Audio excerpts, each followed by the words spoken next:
Hello and welcome everyone on my channel. I hope you are doing great in your life. In this video, actually I wanted to make it from a long time.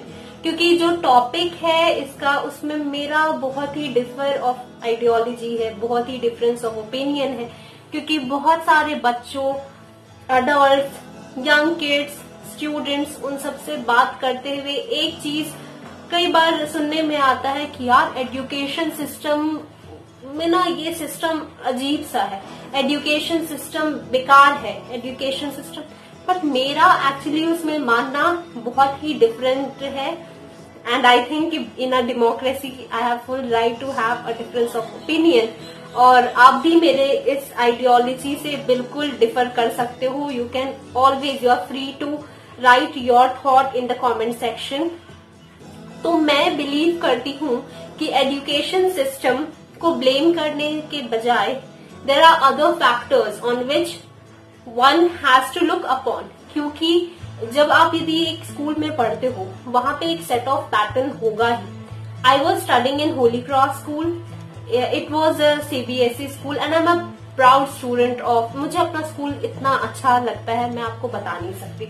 वहां पे कोई ऐसा था नहीं, मतलब कि school में बहुत बच्चे बोलते हैं लाइफ स्किल्स नहीं सिखाते. और स्कूल आप पढ़ने जाते हो वहां बहुत ही लिमिटेड टाइम होता है. लाइक मेरा स्कूल आवर्स था, मैं हाई स्कूल की बात कर रही हूँ, स्कूल आवर्स था मेरा 6:30 से 1:15. तो आपका एक 6 से मैक्सिमम 6 से 7 घंटे आप स्कूल में होते हो.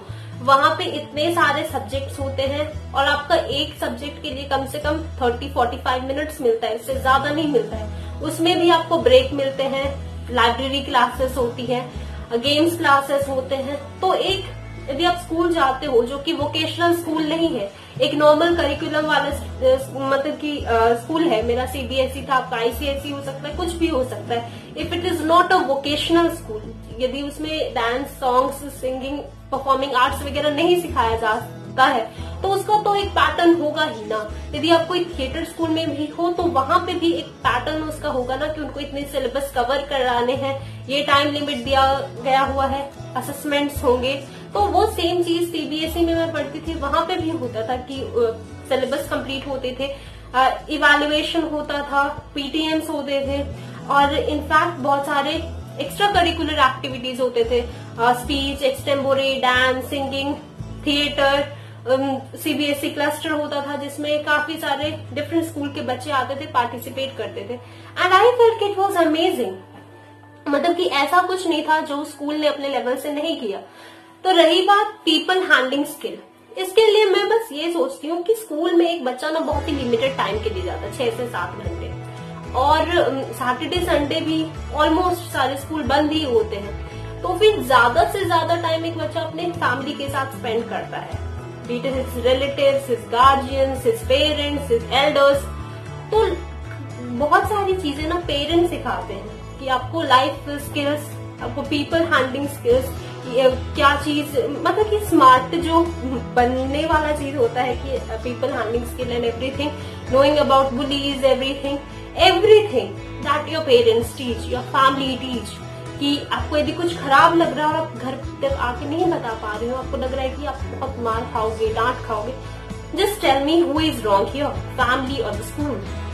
And in school if you are not able to speak out things, if you are in the constant threat of being scolded, I genuinely believe that ये जो लाइफ हैंडलिंग स्किल होता है वो एक कलेक्टिव रिस्पॉन्सिबिलिटी है, school और parents, guardian, सबका.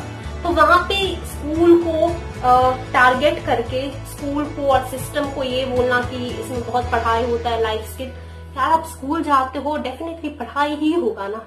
आपको इतने सारे करिकुलर एक्टिविटीज हैं, वहां पार्ट आप लोगे तभी ना. लाइक एवरीथिंग एक क्रिटिसाइज करना, I think that is the easiest thing anyone can do.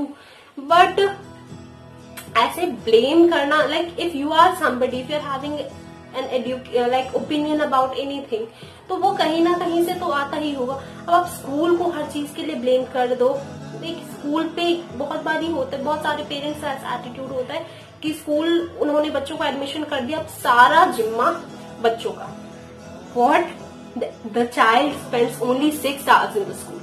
उसके अलावा तो अब आप पेरेंट्स, एज अ गार्डियन, आप कैसे पूरी की पूरी ब्लाइंडली स्कूल पे छोड़ सकते हो कि वो लाइफ हैंडलिंग स्किल वगैरह सब कुछ स्कूल सिखाएगा। ठीक है, यदि आप बोर्डिंग स्कूल में छोड़ रहे हो तो ये एक्सपेक्टेशन रखना is okay.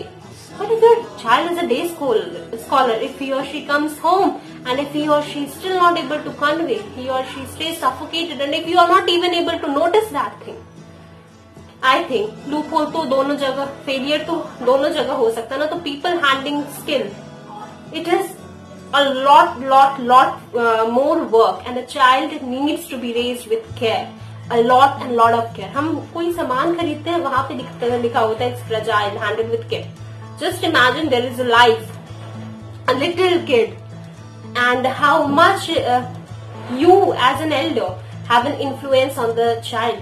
How can you blame on the education system if you are not careful enough? तो ये जो people handling skill है, I am blessed to speak my heart out to my family, to my school. Means I don't feel ever twisted. But if a child feels twisted, who is to be blamed? This is a very big question, and I think blaming is not the solution. कभी भी ना हमें हर लोगों को ना solution finding पे काम करना चाहिए, and blaming is stupidest thing we all can ever do. So now, if ever you go on blaming the education system, rethink. Hasn't it done well? यदि it hasn't done well, you must be having ample of reasons to say so for your disagreements. Sorry for the disturbance. Feel free to write all of them in the comment section. And with all these things, I would like to conclude my video. I hope it is useful to you. And if you like the video, don't forget to give it a thumbs up. And if you are new to the channel, do subscribe my channel. It would really motivate me. And thank you. Have a great day. And thank you so much.